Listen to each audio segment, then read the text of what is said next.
One of the two or three most compelling stories is the O.J. Simpson trial. And some information came across my desk of somebody that has a theory as to exactly what happened in the murders of Nicole Brown Simpson and Ron Goldman that I thought was interesting enough that I wanted to share it with you. I know 150% that OJ did not do this alone. OJ did it, he had help, and there was a lot of evidence. There was other shoe prints and blood there. There were other fingerprints. There was blood DNA in the Bronco and at the murder scene that did not match OJ, Ron, or Nicole. It's a cover-up. They don't want to hear that there's two knives. This thing was rooted right in the beginning with cover-up, right away. You said he's passed away. Do you want to give us the name of who you think the second guy is? Mafia, hardcore, drug smuggler, killer. If he was still alive today, I would not be talking to you. I can say his name because it's out there.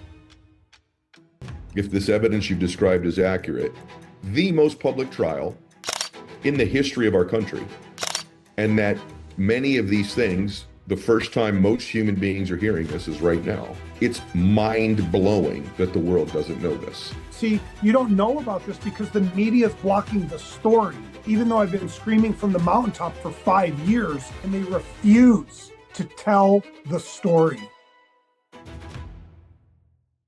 All right, welcome back to the show, everybody. So you know, for the last 10 years, every single week we've been putting out episodes that either change or improve your life, and that's why we've become one of the top shows in the world. And I'm very grateful for that, and I hope we continue to do that for the next 10 years. But this year, every once in a while, I want to do something that's a little bit off the beaten path for our show, which is to have a topic on the show that just fascinates me personally. And in my lifetime, one of the two or three most compelling stories, the things that just stand out as moments in time that I'll never forget, is the O.J. Simpson trial. And some information came across my desk about 6 months ago from somebody that has a theory as to exactly what happened in the murders of Nicole Brown Simpson, and Ron Goldman that I thought was interesting enough that I wanted to share it with you. And so today we're going to have a conversation with him. We haven't recorded it yet. We're about to go into it. And I just want to be clear. I'm not a detective. I'm not in law enforcement. I'm not an attorney. And I don't claim to know what happened exactly in the loss of life for these two precious souls. But he believes he does. And so what I'm going to do is I'm going to ask the questions that I think you would want me to ask. And I think it's going to be one of the most interesting, fascinating episodes of all time on the show. And then you can decide what you think happened. And so can I at the end of the conversation. And so I'll work on your behalf to get as much information as I can and keep it as entertaining as possible. I hope you enjoy this. Here we go.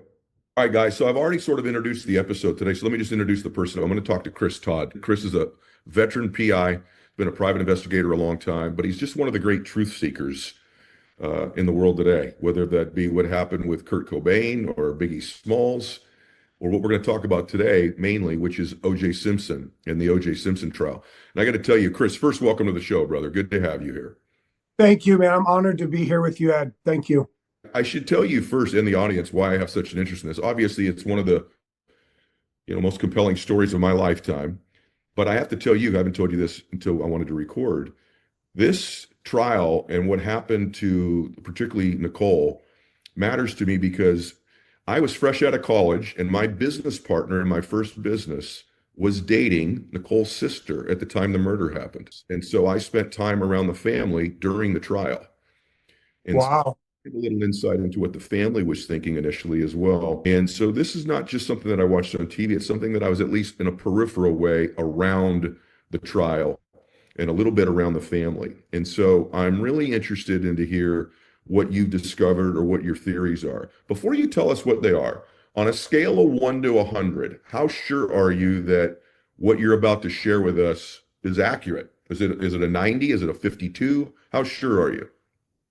I would say it's a 90. And the reason I leave that little 10% is because, I've dealt with a lot of accomplices and criminals, let's say, and you have to be careful what you believe from what they say. So I'll leave you like 10% that, and we're going to get into something interesting today that I'm going to talk about, that there's actually another person involved with them that took me a long time to really kind of vet. So it's a fascinating story. My journey is beyond comprehension.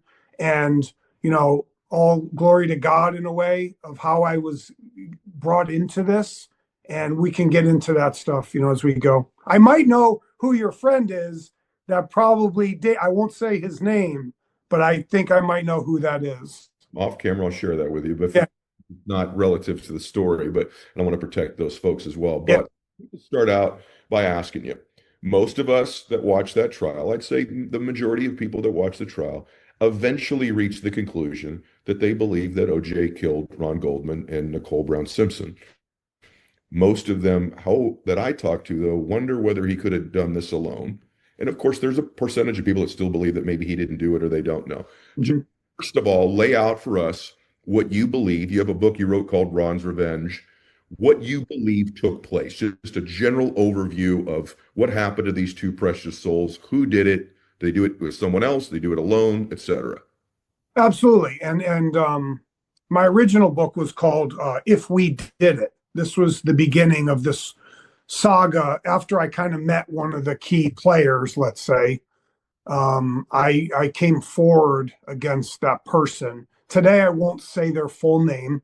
I can say the actual name that OJ used, right? OJ kept calling him Charlie.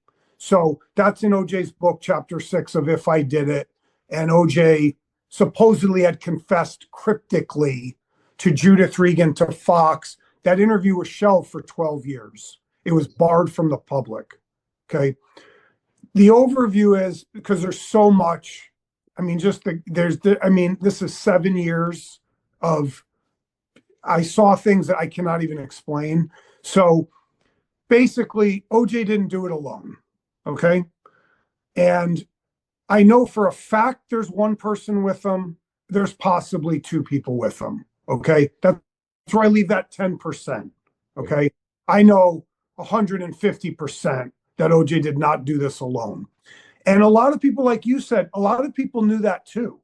And there was a lot of evidence. There was other shoe prints and blood there. There were other fingerprints. There was blood DNA in the Bronco and at the murder scene that did not match OJ, Ron, or Nicole. And I learned, and look, I'm not going to talk badly about the LAPD because they've actually been pretty cool listening over the years. They could have ignored me a lot, right? But they've listened. And whether they do something, that's up to them. I don't control that. But OJ did it. He had help. And it solves all the mysteries of like where the clothes went and the shoes and the knife. Why'd they never find that stuff? How did he get back to his house so fast? How did he get rid of everything? And nobody saw the Bronco. And where was the Bronco at the house? Like he got dropped off. He jumped a fence. There was all this stuff. And like most of the public, I was a fan. I was in college. I was 20 years old when it happened. And so I did live it too. And when I first met these guys, there's a couple people involved with these projects, so to speak. I couldn't believe it. And it took me about a year to truly believe it after vetting it, using other sources, using my investigative techniques. And I mean, I didn't sleep for a few nights after I was made aware of what was going on. Imagine. So let me go through what I understand, and you'll just correct me because I'll be wrong about this is 30 years ago or whatever it was. But my understanding is that there was some sort of a recital or something at school that day. Nicole ends up having dinner with family at I think it's Mezzaluna. I think that's the name of the place. Ron was a server there, and I think maybe OJ came there and there was a disagreement or he left. That part you can clear up. But how do you get from Mezzaluna to OJ pulling up? Let me just help speed this up too. OJ lives down the street. There's a front entrance to Nicole's house. There's a back entrance to Nicole's house. My understanding is you believe that he drove down what would be considered like the back alley that night. Fix what I just said that's wrong. My understanding also is that Nicole supposedly left some glasses at the restaurant, called the restaurant. Ron agrees to deliver them to the house that night. And how did he get there? And B, why did he do this? Like, what compels this guy? He was obviously violent with her in the past, but this night, did he intend to kill her? Did he intend to scare her? What makes him get in his car knowing he's flying to Chicago, I think later that night, and drive over there and do this? What spurred this change in his behavior or acceleration of his behavior? Yeah, and you remind me at the end, I'm going to start with the first part of what you said, and then I should be able to remember that second part. There is a recital. Nicole does go to dinner at Metzaluna with her family and the kids. OJ doesn't go. Whether OJ was invited or not, there's a lot of different theories. Was he at the recital, and that's where there was a yeah. He was filmed there. A guy from Portland, Oregon, filmed OJ kissing one of his children, and that was a big piece of the story and case. So he was there. Nicole and OJ were not speaking to each other at this time. On June 12th, 1994, they hated each other. Like cats and dogs, man. I can't explain it. There's a couple things about this IRS letter. It was bad. It was really bad. And there were a lot of warning signs over the years. Okay. And these friends should have stepped in. This murder is not premeditated. It's not. Okay. OJ's waiting for a limousine to come take him to the airport to go to Chicago. Within minutes. I'm not talking hours. I'm talking within minutes. Okay. Basically, what happens is, I'm going to say two men show up at Rockingham and tell OJ they owe some money to them. OJ and them owe these people money? There's two. I'm going to say this because I can say this legally. Charlie, quote unquote, and another gentleman that I may say the name as we go because he died. He's dead. Okay. If I remove, I know Charlie's there. If I remove the second guy, right, and I just focus on one guy doing an extortion, right? You owe us money. They owe us money for drugs. You guys have been, you have to understand the mafia mentality. It's a setup. It's an extortion to get money out of him because OJ has nowhere to go. Who's he going to go to? The cops? He can't go anywhere. So OJ had a drug problem. A lot of people knew that. And he was entangled in the wrong crowd, period. So was Nicole. So was Faye Resnick. To some degree, Keith Z may have been. These were the people from Mezzaluna. These were the good friends of Nicole. There was a lot of stuff going on in LA in 94. Okay. Basically, OJ freaks out and says, no, I'm not giving you a dime. And the tables have turned. And OJ says, we're going to Nicole's. And he has them go in a Bronco with him to Nicole's house. At about 10:20 p.m., he leaves Rockingham because the limo lands at like 10:25. He misses them. The limo never sees a Bronco. Okay. I've heard this. What compels this guy, knowing he's getting on an airplane, to drive over there? So you're saying what compelled him is one or two of these shadowy figures, kind of mob dudes. And he's investigated this, everybody. This isn't something that he's just looked, it's actually something that OJ said as well. So these guys, there's a confrontation. Backdrop on that just really quickly is, you said OJ had a drug problem. Did OJ also help, do you believe, in his past, maybe distribute or sell any of these drugs to people? And that's why he was entangled with these two guys? Absolutely. He was facilitating deals with these two men. Absolutely. 100%. And I can prove that. And also AC was too. And that can be proven also. Some of it's in the public domain. It's talk. Drugs when he's got a Hertz rental car deal. He's making some movies. He's I think he's doing football on NBC at the time. Was he hurting for money? How's he hurting for money? Plus, he's got an NFL pension. Why is he dealing drugs? This is the segue into the 7 deadly sins. This is the segue into temptation. I believe through my cases, a lot of them, and I talk about this, my spirituality and God and Jesus with these cases and how they helped me in a way, is OJ was possessed by anger, jealousy, rage. He's angry. He's embarrassed. He's mad. And when we hit that point of no return, there is no turning back. He couldn't turn back. He told his bail bondsman in Vegas years later, I should have just got on my plane. He knew in the retrospect, what was I doing? Why? He could have told these guys, hey, chill out. I'll take care of it. Why does he need to race to Nicole's before he's going to get in a limo to go on an airplane? Because of his anger. Okay, so if I could, I don't want to do that a lot, but there's just in case people aren't familiar, this was a very volatile relationship. There was violence in the relationship. They'd broken up and got back together several times. There are, pretty valid stories that maybe that Nicole had dated, we'll call it dated a few of OJ's friends. He had had some frustration about that. But I don't understand. Two guys show up, kind of a shakedown. You owe us money. Why Nicole's house? Why is that where he's going? So they name Nicole when they're talking to him. They're saying her name, and they're also saying Keith Z's name. Now, Keith Z was the one that triggered a lot of this anger. The 911 call in October of '93, the stalking incidents. That's Keith. So when they say Nicole's name, Faye Resnick, Keith, this is setting him off. They're pushing his buttons. Okay, and it's dark, man. He obviously a guy that was that good looking, that charismatic, that famous. You're absolutely right. We can't see how he would do it, but God can, and the devil can. That's what happens all the time, almost every day. People do things they should not do. So it's a sad story. It became a total mess after that. There's a lot of different theories and evidence that pointed to this.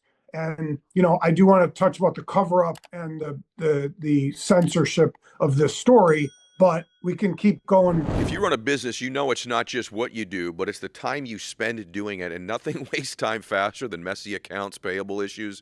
You got bills everywhere, approvals dragging. It's the kind of work that really keeps you busy, but it really doesn't keep you very profitable. And that's why Intuit QuickBooks Bill Pay is a game changer.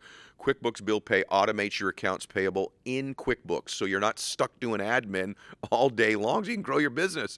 With QuickBooks Bill Pay, all your bills, vendors, payment info, even 1099s live in one clean dashboard that actually makes sense, so you instantly see what's due, control what you need to approve, and you choose how and when your money goes out, so you stay in control. With QuickBooks Bill Pay, say goodbye to manual bill entry and reduce manual work by half. Start paying bills the smart way, not the hard way, at quickbooks.com/billpay. Again, that's quickbooks.com/billpay. Terms apply. Money movement services are provided by Intuit Payments, Inc., licensed as a money transmitter by the New York State Department of Financial Services. So, hey guys, you've probably heard the buzz. So, let me give you the inside scoop, though. Live shopping right now at Whatnot, it is completely exploding. I've actually not seen something like this before, and I've watched it firsthand. I've seen Whatnot climb to the top of the App Store, and I've looked at seller earnings. I've looked at small businesses, medium ones, multi-million-dollar businesses. They're all seeing real growth there. So, if you're selling online or out of a storefront, whether it's full-time or even a side hustle, you already know the challenge. You're hoping that people find you, right? Lately, it's not in business about who you know, but it's who knows you or who can find you. And that's where Whatnot comes in. So at Whatnot, you go live, you sell directly to people in real time. They see what you got, they ask questions, and they buy, and they keep coming back. And so here's what's cool. For a limited time, Whatnot will match your first $150 sold in the first month. Visit whatnot.com/sell to start selling. WHATNOT.com/sell. So either one of these guys, which the first time I heard you with your theory, you thought there was one guy. Let's just leave room that there could be a second guy with him in your theory, everybody. I have no idea what happened, obviously. I've not done any investigating. So they end up in his car. You say it's not premeditated, but then at the same time, I've been told he's wearing gloves and a mask. So if it's not premeditated, why does gloves and a mask? Not a mask. That's something Mark Fuhrman said. There was no mask. It was just a cap. It was a beanie cap like he wear when he golf, he said. The gloves were driving gloves. Okay, they're isotoners. He wasn't in like this costume. Like people try to say that. Look, I'm going to give you the quick soundbite. OJ wants to scare her. Okay. He had stalked her before in all black clothing, probably had the cap on. Maybe he had the gloves. Maybe he had thought about this before, doing this before. Keith Z talks about this when he watches them through the window. He felt he could be killed. Okay. He could have come in. He was like trying to get in the house. It was all locked. Okay. So he had done this before. The Colbys in the trial had talked about seeing a man, black man outside at Gretna Green. So a lot of people know that. So he's wants to scare her. And in his book, in chapter 6, he tells you, I'm going to go read her the riot act. He wants to scare her. Now, whether he tries to say, I had a knife, I took it up from under the seat. Look at this blade. And he tells Charlie, look at this blade. And Charlie says in the chapter of the book, what are you doing, dude? Put that away. You're going to go talk to her, right? So there's confusion about how many knives there really are. Do these other guys have knives and guns? Most likely. I mean, dealers carry weapons, period, especially in the snow game. Okay. They are ready to die at any moment. Okay. Anyone will tell you that in that game. So they're there to scare them. When they show up and go through the back gate, the problem is there's Ron Goldman at the front. Here's a white guy, good looking, dressed to the nines, dropping off Judita's glasses, Nicole's mother. She dropped them on the sidewalk. If she never dropped those glasses, Ron Goldman most likely is alive today. You believe, I've always wondered this, you believe that this was just coincidental and that there was probably no pre-existing relationship between Ron and Nicole that was anything more than friends. There's no evidence that they were lovers. Actually, I do have a piece of tabloid evidence in the discovery file that I'm willing to show to people for free, where it talks about Ron Goldman was in love with Nicole. I have it in the witness statements from one of Ron's friends. Okay. Beautiful blonde lady that comes in the restaurant. He's got a crush on her, right? Sure. So exactly. is it also accurate, before you tell us what you think happened, correct me if I'm wrong, because I certainly could be, that the wounds on both of them, and please tell me if I'm wrong about this, because this is significant to your point, that there's evidence that it is two different knives that were used in the assault. If that's true, why in the world did that not come out at trial, or did it? It did. And what happened was, in the very beginning, they put on Dr. Irwin Golden, who was the coroner, the original coroner. He was the deputy coroner. He had a boss, Dr. Lakshmanan, but he did the autopsy, Dr. Irwin Golden. He says in the preliminary hearing, there's two morphologically different types of stab wounds on the victims. Shapiro gets with them. He starts grilling them. Could two knives have been used? Yes. And that's all recorded. Now, what happens the next day? Marcia Clark kicks him off the case, literally, and that's a problem. They actually went to other coroners across the country for somebody else. Why? Because it's a cover-up. They don't want to hear that there's two knives. And this thing was rooted right in the beginning with cover-up, right away. And there's different reasoning for that. Some of it, they just wanted OJ. Some guys were afraid of the mob guys. Look, one of the guys is an animal, not Charlie, the other one. Okay. If he was still alive today, I would not be talking to you. Okay. Fair enough. So philosophically, what you believe is there was, we're going to go into this moment with Ron Goldman in a minute, but you do believe that OJ did this with an accomplice. Having said that, you also believe there was, on the prosecution side and the law enforcement side, you also believe there was tampering of evidence and a cover-up. He's nodding his head, but just for audio, you're saying yes to that. Yes, there was planting of evidence. There's proof of that, EDTA in different segments of the blood on different pieces of evidence. And the glove may have been planted by Mark Fuhrman behind the house. Okay. So now we're going to go back to this moment. So OJ's coming up the walkway from the alley behind. Ron's at the front door talking to Nicole, delivering the mom's glasses. You probably don't know this, but you believe OJ walked up there alone initially, or is these other one or two men with him as he walks up? OJ tries to say in his book, in his confession in chapter 6, that Charlie followed this guy in. What he's trying to say is that, like, he goes in first to stalk and look through the windows, and I see candles and I hear music. I believe the Charlie and the other gentlemen are with OJ at this time. I don't believe they're like coming from the front and waiting. I think they all come through together through the back. And just to be clear with everybody, it's not in the house. It's in like a foyer, like a walkway. Like a courtyard area near the house, correct? So that's what you meant by in. They're not inside the house, they're outside. Okay. And then in your theory, what takes place now in this horrific incident? When they come down, there's stairs. They have to go up and down these stairs. It's a long walkway. As they come down, they see Ron Goldman at the front talking to Nicole. They see that. Now it's very dark. There's very little lighting there. It's a very small space. I talk about this. 4 angry people in a very dark space, in a small space. Ron's there. They're unsuspecting. Nicole's got the menu, like she's going to order food. She's barefoot. So obviously she just came out of the house. He buzzed to come out. He's got the glasses in a white envelope. This was a big piece of the evidence. Okay. He's doing that. They're talking. Here come the bulls in the china shop. What do you got? What's up? Whoa, they're startled at first. Like, whoa, what's OJ? What are you doing here? Nicole hates him. So imagine she sees him. I don't know if she sees him holding a knife. Maybe. He's dressed with the gloves and the hat because they find it there. And there's 2 other guys or 1 guy with them. What's going on? You're not supposed to be here at all. And then there's Ron there. And it's just awkward. And a fight begins, an argument. And a gentleman hears this, Robert Heidstra. He hears it, parts of it, cross the street in an alley. And the prosecution tried to not use them. Like, you'll see all this cover up from the prosecution. Oh, yeah, it's all there. And basically a fight breaks out. I do believe Nicole swung on OJ. And from that moment, there's no turning back. The other knife being used, I do believe there are 2 knives. I do. Through the autopsy, through the evidence, I do believe there's 2 people doing it.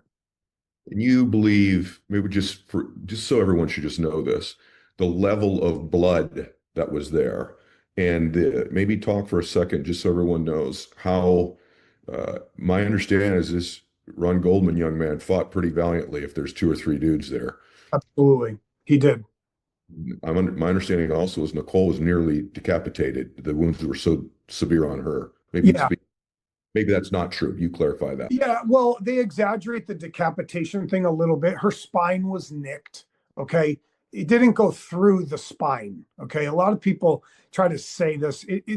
Let's just say it's a nasty slice of the throat. Okay. It's not a decapitation. The Ron is attacked, and yes, he's stabbed over 20 times. Okay. 25, somewhere in there. He is fighting, has bruising on both his knuckles, both hands. There's bruising, abrasions. He's obviously punching. Now, when you look at O.J. Simpson, did O.J. have any marks on his face? No. So is he punching O.J. or is he punching somebody else? Why is there blood from somebody else at the crime scene? Again, more signs that there's someone else involved. Okay. And yes, the blood is everywhere. You know, Nicole's feet her bare feet have no blood on them. There's a little spatter, I think, on maybe a part of her foot, but she's not standing in her blood. Okay. So she's down. She's always down on the ground. Okay. Ron is not really standing in hers either. So I do believe Ron was killed first. She's either knocked out, dazed, 1 guy's holding her down, right? He could be hitting her, but the final cut is at the end when she's propped up on the stairs, because we have evidence of that. There's a wall of blood coming down a certain step. That's where she has to be. She's up on the stairs, and then her legs are underneath the gate. The gate's only like 6 inches high. You could not get her legs under there if she's standing up. She has to be laying down. So he yanks her hair back on the stairwell. How definitive is it that there's a 3rd party's blood there? Absolutely. There's other blood at the crime scene and in the Bronco, 100%. Just in the interest of time, I'd rather just sit in the space for a minute, and it's sort of a sacred place where these 2 beautiful people lost their lives. But we are doing a show here, so we're going to continue to progress through the scene. I've always, just for me personally, wondered, this really young stud athletic Goldman guy, how one dude would be able to kill both of these very athletic people, not with a gun, but with a knife. You would just think someone could have fled or so, so it is a compelling idea that there were multiple people there. Now, we know from trial that on the way out, there's these footprints, as I understand it, from these unique shoes that O.J. Simpson wears. You can discuss that. but also, are there other footprints leaving the scene that are not OJ's? Yes, there are. There's a 10 and a half size parallel line print that Dr. Henry Lee and Barry Scheck talk about. They do a whole testimony on it, circle it. They call it the PLP, which means parallel line print. It's not OJ's. OJ is a Z shape and he's a 12. They're different shoes. They're not close in size. They're not close in print, period. There's about 4 of the accomplices' shoes, whether those are Charlie's or the other gentleman. I pretty much know who it is, but let's just leave it open. Those are walking to the back also. So you have OJ's shoes, the Bruno Mali, size 12, Z shape, clear prints. I mean, multiple clear prints. They never found his shoes. That's the problem. They never found these clothes, the shoes. They found the hat and the 2 gloves, 1 glove at Rockingham, 1 glove at Bundy. You see what I mean? They didn't find the evidence. So they didn't find the knife or knives, right? So there is, yes, there are shoe prints walking out of to the alley, two sets. Okay. Let's stay on the can't find the evidence thing. I've heard 2 theories on that. The first theory is that it comes back in his duffel bag and Kardashian walks away from it when they're at the house, when OJ comes back. The other theory I've heard is that somebody saw him putting it in a trash can at LAX when he got out of the limo that night. Have you, which of those 2 or neither do you believe to be why they never found everything? My theory with all of this is the Kardashian bag was a garment bag. There's nothing in there. Okay. Even I think Kim Kardashian said she went through it. I don't know if that's true, but I think I heard that. That's his clothes. Robert Kardashian should never have been allowed to take that. Here's another bumbling by the LAPD. Okay. This man just came back. He's a murder suspect. Someone's grabbing his luggage. Like, it's insane. It's borderline insane. So now Skip Junis says, I saw OJ sticking something in the garbage can. What I believe that is the towel that OJ used to wipe himself off at the house and possibly his boxer shorts. Okay. That's what he's stuffing in the thing. But look, they said they searched all the trash cans at LAX. You can look it up. They said nothing. So I don't know what he's doing. I do believe Skip Junis. I don't think he's making it up. And OJ didn't want them, Alan Park and Cato, to touch this bag. That stuff could be in there. Absolutely. Because look, think of it this way. What's he going to do with the towel after he goes in and he's bloody in his house? He can't leave that towel there. He leaves the socks there, whether those are planted from the hamper. We don't know. They don't see blood on those socks at first. They don't think there's any blood. It comes weeks later. They go, oh, we found Nicole's blood. And then there's a whole drama about that, about the LAPD leaked a story with a woman named Tracy Savage because she was sleeping with him. Like, again, it's just all this, and the stuff didn't even get tested yet. Crazy. It's crazy. In your theory, I suppose potentially these other man or other 2 men, they could have left with the evidence themselves. Rid of the clothes. OJ does not take these clothes back to his property. As for the glove, there's a couple theories. Did Mark Fuhrman plant the glove? Did he take it from the crime scene? Did he put it in the Bronco first? And then when Cato says, I heard, then he goes and, oh, I'll be right back. And then he takes the glove out of the Bronco and he puts it behind the house. We don't know. Are there other people jumping the fence when OJ's coming back? They're all scrambling back to the property because their car's there. I don't know. There's a couple things I don't have the answers to. But I like every answer. I think it makes the story somewhat more credible. So many of you have asked how to see me speak live, and for the first time ever, you can come see me speak live in person. All of my speeches have been private events, but now I'm teaming up with LifeSurge, speaking all over the country. LifeSurge is a one-day faith-based event where you'll walk in hungry for success, and you'll leave ready to build your resources to leave an impact on others. We're talking faith-fueled finance, growing your resources, crushing obstacles, and then, using it all for something way bigger than yourself. I'm joining LifeSurge in a few cities this year, and I'd love to see you there. I'll be sharing the stage with legends such as 2-time football champion Tim Tebow, star of Duck Dynasty Willie Robertson, and leadership hero of mine John Maxwell, pastor and author Craig Groeschel, and worship with artists like Natalie Grant. Tickets are on sale at lifesurge.com. And just for my listeners, you can use the code ED30 for 30% off a ticket.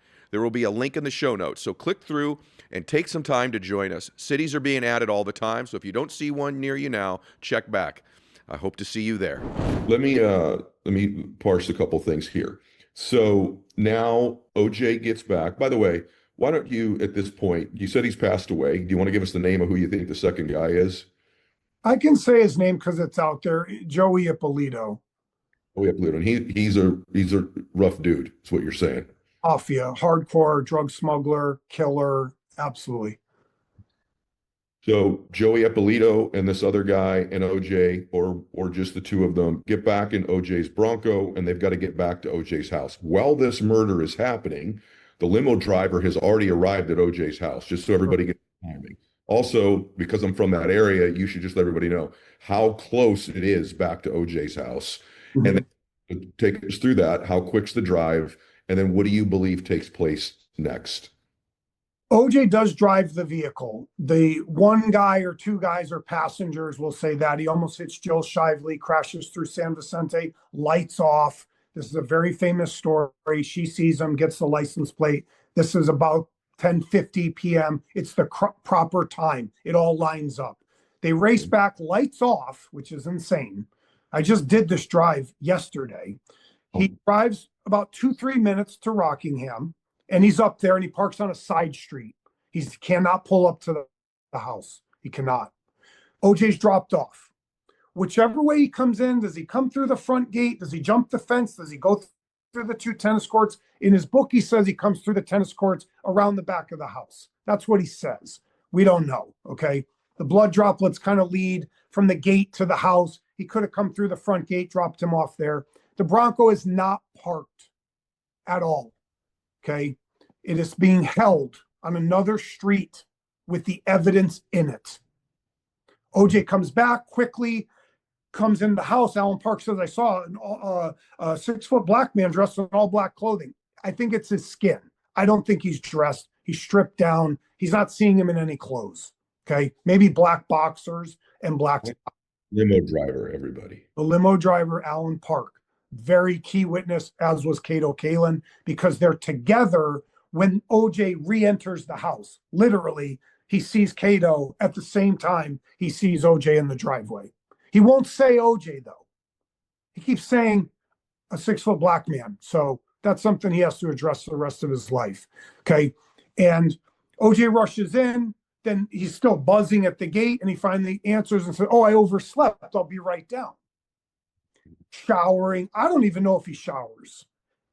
He says he took a shower. To me, I think he just cleans up. I don't think he showers. They do find blood in the sink drain, but not in the pipe, supposedly, whatever. In the bathroom sink drain, they find a blood. I think he doesn't have time to shower. So he's racing to dry himself off, put on a Band-Aid to his cut left middle finger, right? And now he's coming down like nothing happened. Actor mode. He's a little out of breath. They talk about that. A little sweaty, like look like he's a little frazzled. And then he starts loading the limousine. And the limousine pulls away, and that's when the Bronco comes back and is parked when they're gone. So these guys are in the Bronco. Just because you said blood, I just want to ask you 2 blood questions because it's evidence. Whose blood was found in his sink, and whose blood was eventually found in the Bronco? OJ's blood is found in the sink. Okay, what about the Bronco? The Bronco, all of their blood. Now watch.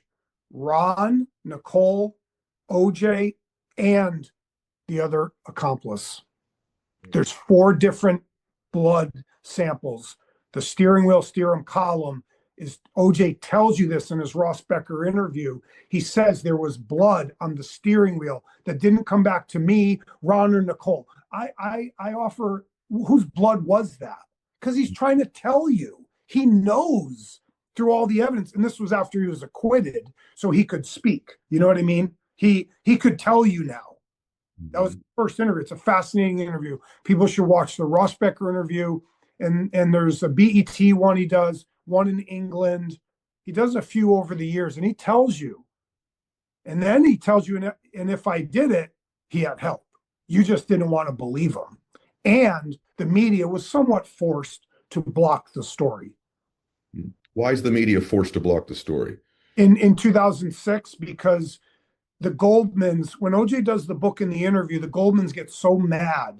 They write Rupert Murdoch and Fox, and Rupert fires Judith Regan and shelves the interview. The book is kind of shelved, but it kind of comes out. But that interview is never seen for 12 years. Remember that. Okay, so I guess we should go to, now he's in Chicago. They call him back. It is important because not everybody knows these details. You referenced it earlier. He has a pretty significant wound on him. And what's the story for where this wound came from? Because he had to come up with this explanation for that. And he's still bleeding. If you look at the photo, when he comes back 12 hours later, it's over 12 hours after the murders, he is still bleeding. It's crazy. It's on his left middle finger. Now, there's two theories. Mark Fuhrman thought the dog bit him. That's viable, right? The dog's barking. The dog witnesses the murders. The dog's name was Cato, named after Cato Kalin. The doctor says these are glass shards, okay? Hazenga, who is OJ's doctor, there's a couple little cuts there. And OJ says he broke the glass in the sink in Chicago. So that's where he says it comes from. What I believe happened is he is hit with a knife on his finger, whether it's himself or it's the other assailant. When they're swinging, his hand is either on Ron's neck or grabbing his hair and he gets popped. That's what I believe that is. And just in the interest of protecting everybody involved here, you said earlier that you're 90% sure these two guys are involved, but you're 100% sure at least one of them is involved with them. And I know this is obvious, but I just want to take this for the record because this is your story, it's not mine. You're 100% sure about OJ's involvement. 100%. So he gets back. We'll go to the house just really quick again and put a bow on this. OJ gets back to the house. The theory is Cato says he hears a thump on the guest house that he's in, right? Yeah, that's weird to me, but I've always thought that was odd. The signal, because the way Cato says it in the very beginning, he makes a noise like, oh, somebody hit the wall. And it was like, then when he's in the trial, he makes it very deliberate, as if someone's signaling that him. Now, whether he's thinking straight, I don't know. He messes up a couple times in the trial, like, well, the lights were off. Oh, no, they were on. He's trying to help OJ, like he doesn't know what to say. So he's trying to give different answers. I think OJ came behind the house and signaled for Cato to come out. I could be wrong. He's not crashing into any air conditioner. OJ knows the property like the back of his hand. He's not crashing into anything. I think he's saying to come out and distract the limousine driver. I can't prove it. Cato will not talk to me. He will not address it at all.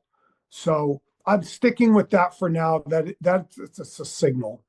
It could be A or B, bump or signal. Okay, so just a couple things have always bothered me about this whole story. This is compelling what you're saying, and if this evidence you've described is accurate, it's mind-blowing that the world doesn't know this. It's mind-blowing that they got through the most public trial in the history of our country, and that many of these things, the first time most human beings are hearing this is right now.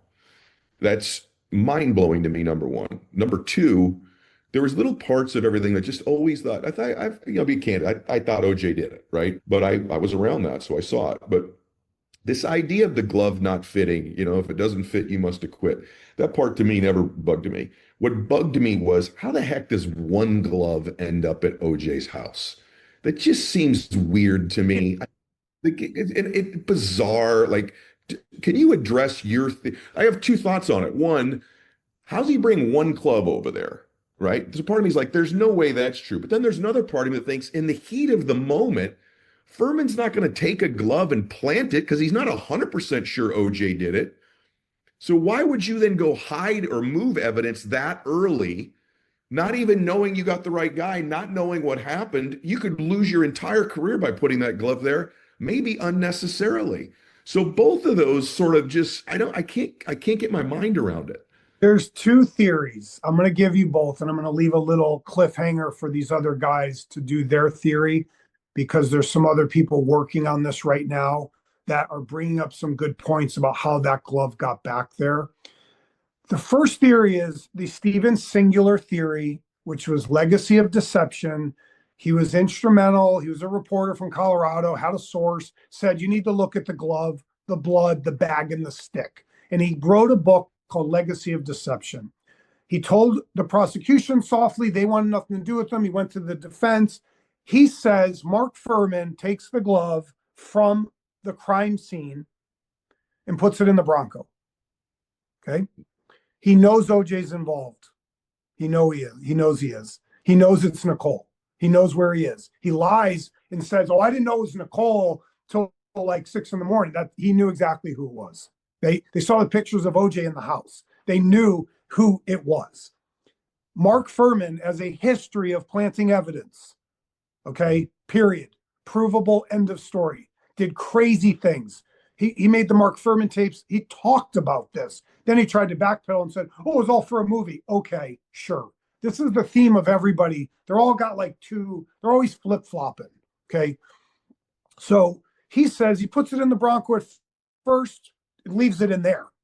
When he interviews Cato, and Cato goes, "I heard something. Was there an earthquake? I heard something on the back of my wall." Mark Fuhrman leaves him for 15 minutes and nobody knows where Mark Fuhrman is.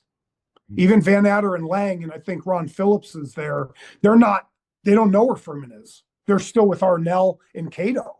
Fuhrman disappears for 15 minutes. That's why F. Lee Bailey and the other lawyers, they try to say every minute, what's he doing?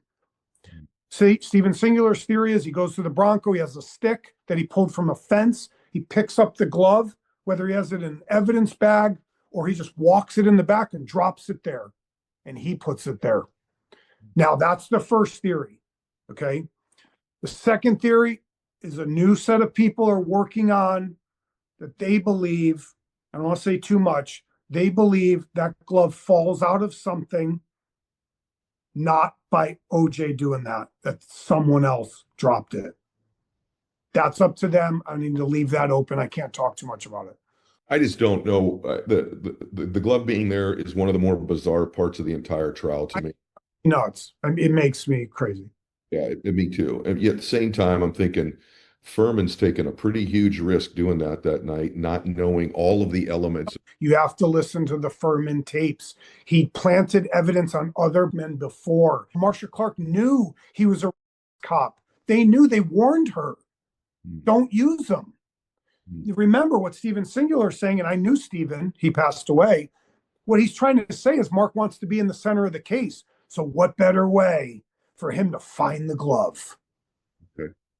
He injects himself right into it. Why is a couple things, by the way, this is just fascinating, and thank you for the information. I don't have.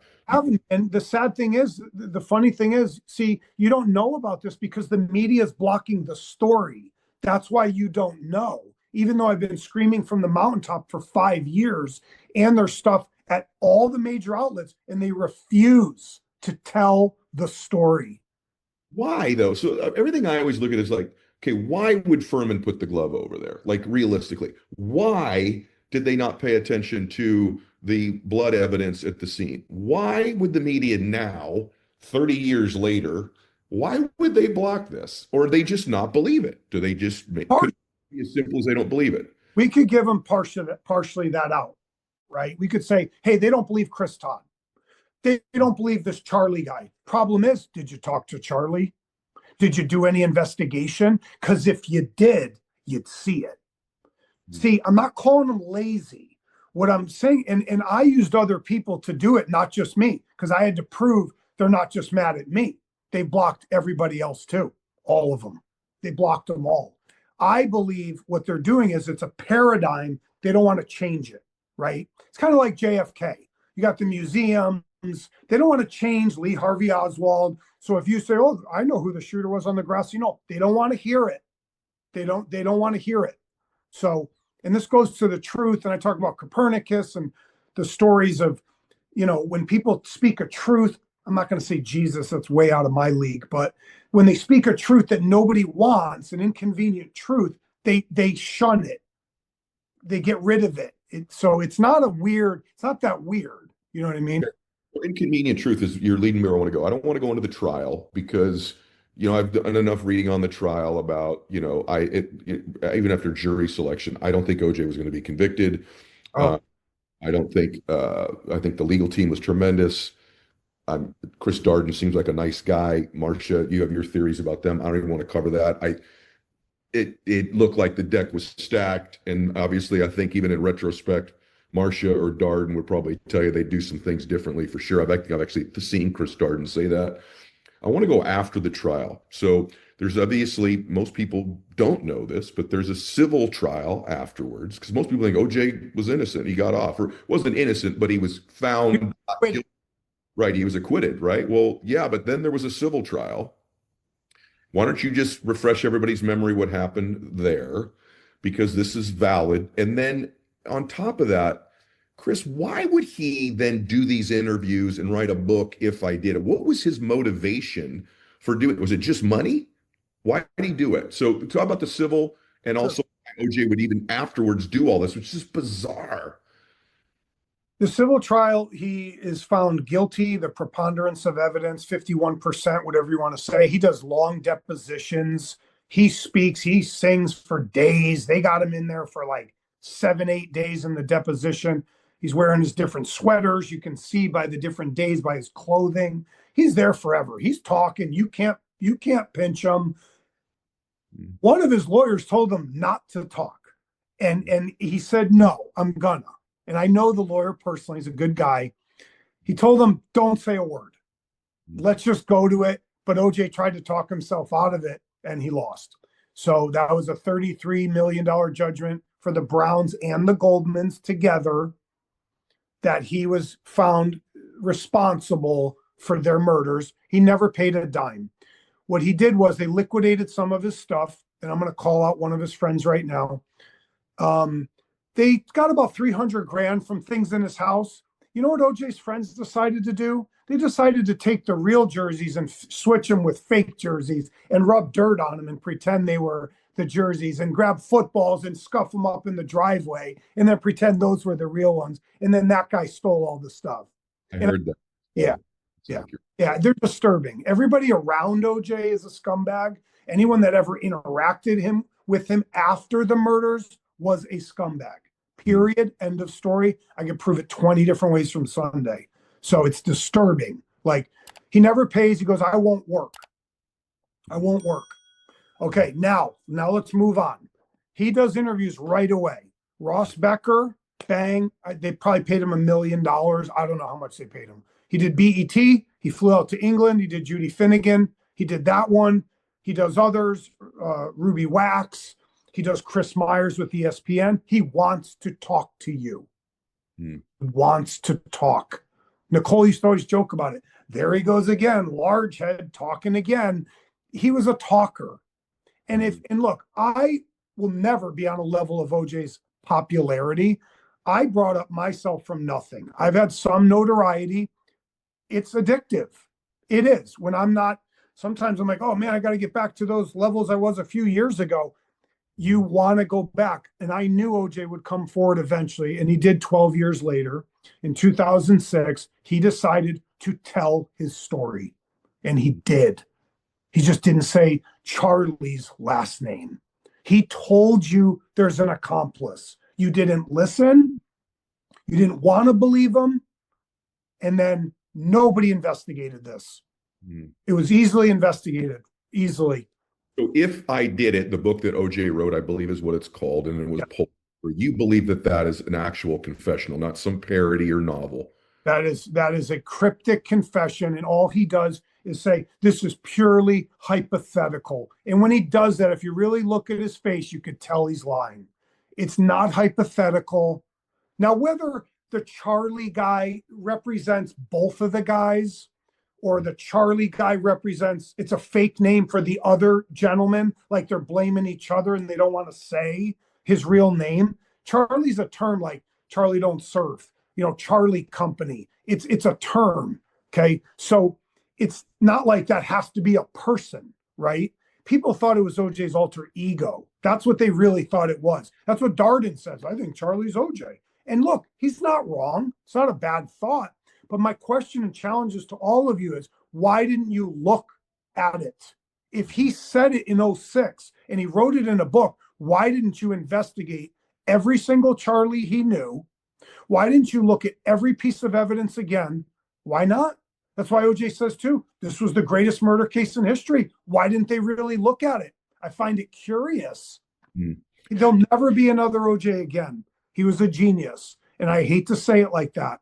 What he did on this afterwards is complete brilliance. Okay. Not in a good way, but a lot of brilliant people are sometimes evil.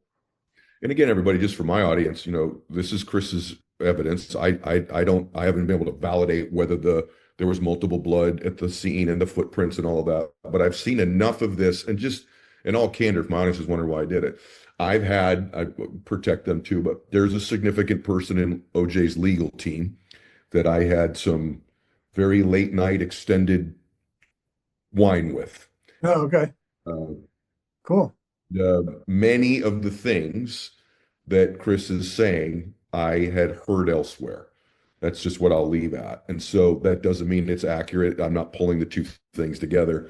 I'm just telling you that I wouldn't have had Chris on if it was the first time I had heard any of these things. Now, some of the things Chris says, it's the first time I've heard them, but some of them aren't. And I'll just kind of leave it at that. Let me ask you a question. I've always been fascinated with what it would be like to be O.J. Simpson now the rest of my life, after I know I've likely killed these two human beings. And I'm wondering if you have any insider information. How did he live out the rest of his life? I mean, we know he went to jail and all that again, but did he carry guilt? Did he ever share with people privately how he felt? Like, what's the profile on this guy as he's aging and facing mortality? Do you have any insight into anything about him at that point? Yeah, absolutely. I know people that knew him personally over the years. I knew a couple different PIs that knew him, family members. I've spoken to a lot of people from this case. If you look at OJ right after the acquittal, he used to talk to people outside his house at Rockingham eating a donut. He didn't care. This is a narcissist. He's happy. He's not paying child support anymore. He's not paying alimony. If he says he never had alimony, whatever. He doesn't have that headache. Yeah. Is he go to bed at night sad that the mother of his children is gone? Probably. I'm sure he's human, right? But he kept living normal. Now, supposedly, he had a reality show. He did a graphic video with a woman that he ripped the cameras out of the room. This is a funny story that they offered him $1 million to do a adult movie. He showed up, classic OJ, and said, yeah, I'm going to do it. And he ripped the cameras out of the room. And they had the audio only. And so I think OJ became a criminal after this, right? He started to hang out with all these hustler types. The Vegas robbery happens. He's with a bunch of creepy guys. They're bringing guns to rob what? Footballs and jerseys and a picture of Nicole. Why do you need a gun? You don't. They robbed Alfred Beardsley and Bruce Fromong, who you could push over with your two fingers. Okay, like there's no need. I think he was lost. I think he was cursed by what he did, right? And I've seen mediums talk about Nicole punishing him and sending the Christy Prody was the Nicole lookalike. She looked exactly like Nicole. Look at OJ's girlfriend. It's creepy. I mean, very similar. And they both were into drugs and she's off the rails. And he also had hid money. He was given deals. He had an internet show he was going to do. He was one of the first people to do an internet show, if you look it up on MN1. So he was living his life, hiding money, not giving it to the Goldmans and the Browns. People would put his house in a different name. Nothing was in his name. Somebody gave him a Bentley. Like there's all this stuff. So he, I think, did the best he could to make as much money as he could. He had a pension, 20 grand a year, a month. So, but I think he was always haunted. And he told people over the years, I should have just got on my plane. He tells Jeff Felix in jail, 2 drug dealers came to my house the night of the murders. Two. Jeff writes it in the book. I met Jeff, and he also tells it in the Ed Opperman interview. Go listen to it, people. So OJ was telling us, no one can keep that secret. Come on. No one can. And even people close to OJ, they couldn't keep the secret either. They've called me at midnight, threatening me, saying a bunch of stuff. And then I'd catch them lying about the evidence and they'd hang up. And, I basically, look, I beat these people. I beat the dream team. And I'm not saying it in a arrogant way. It's just the truth. I beat all these people. I beat them. I met Barry Scheck. I met Bob Blazier. Shapiro said a nice thing about me once. Chris Darden sent me nasty texts. I beat all of you. It doesn't matter. Now, did I get lucky? Was I in the right place at the right time? Sure, a little bit. Well, so was Gary Webb. So was Woodward and Bernstein. Okay. So that's just my piece. And I'm glad you let me kind of say it this way. Well, I'm glad. Again, I just wanted audience, you make up your own mind. I just asked the questions today, the ones that I would hope that many of you would ask. The other thing I want to say too about Chris is this is not like, his first rodeo. And so he's done work on the Kurt Cobain situation that you guys can go get. You want to tell him about that? And also Biggie Smalls as well. That's a fascinating case. Like you picked the biggies after this OJ thing. So tell him a little bit about the work you're doing. Yeah. And I'm doing JonBenét Ramsey right now, and people can watch my interview on Cinemills TV. I have a lot of my interviews over there. I did a Biggie deep dive interview. I do believe that is a fake news story about the killer. I do believe those killers are still alive on Biggie Smalls, and I do believe I can prove it. That's been censored again. Most of my stuff gets kind of censored. It's not a pity party. I'm just telling you facts, period. I helped a guy who witnessed Kurt Cobain get murdered. His name is Joseph Burns. He had the courage to come forward and to tell his story of what he saw that night. And that's called To Kurt, I'm Sorry. And I encourage people to reward him for his courage and his bravery. And Kurt Cobain did not commit suicide. That story also, the media has repeatedly blocked me for the last 2.5 years. And that's okay. Like I said, I'm going to get them out. I will beat them. They're not going to stop me. Okay. And the book is selling okay, but there's no real press about it yet. So I encourage your readers to check that out if you like that. Now, remember, Kurt Cobain, his death was 2 months before OJ's case. So these are both in 1994. And Kurt's was brushed under the rug because OJ happened in June. Kurt's was in April. So it's fascinating. And Biggie's was in 97. So it's kind of, making me feel old, by the way. But I got to tell you, in the audience, everybody, you make up your own minds. I just wanted to have the interesting story on today. I think you'd agree with me that there's enough in here that was worthy of at least a conversation.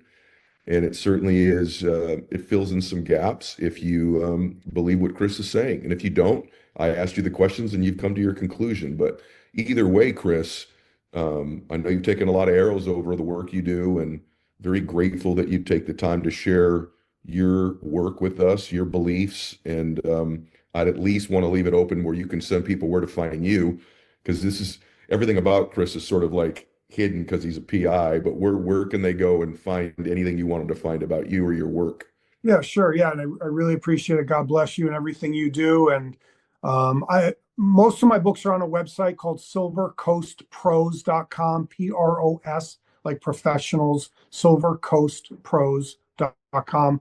And then I invite people to write me. My one of my emails is hopscotchfree101 just hopscotchfree, all one word, and then the number's 101 at Gmail. And there's other ways. My phone number's online. My door is always open. Anyone can contact me. I always respond to people. And I'm grateful for the people that have helped me. I usually have 1 or 2 civilian types on every case I have.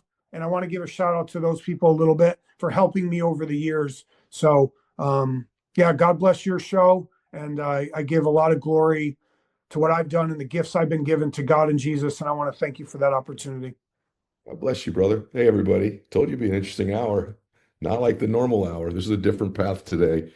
And I bet you're talking about it. I bet you share this one with your spouse, your boyfriend, or your girlfriend. Let's have a conversation about it. It's worth it. It's one of the most important moments, most compelling moments in American history of the last 50 years. And this sheds some new light, at least for some people. All right, everybody. God bless you.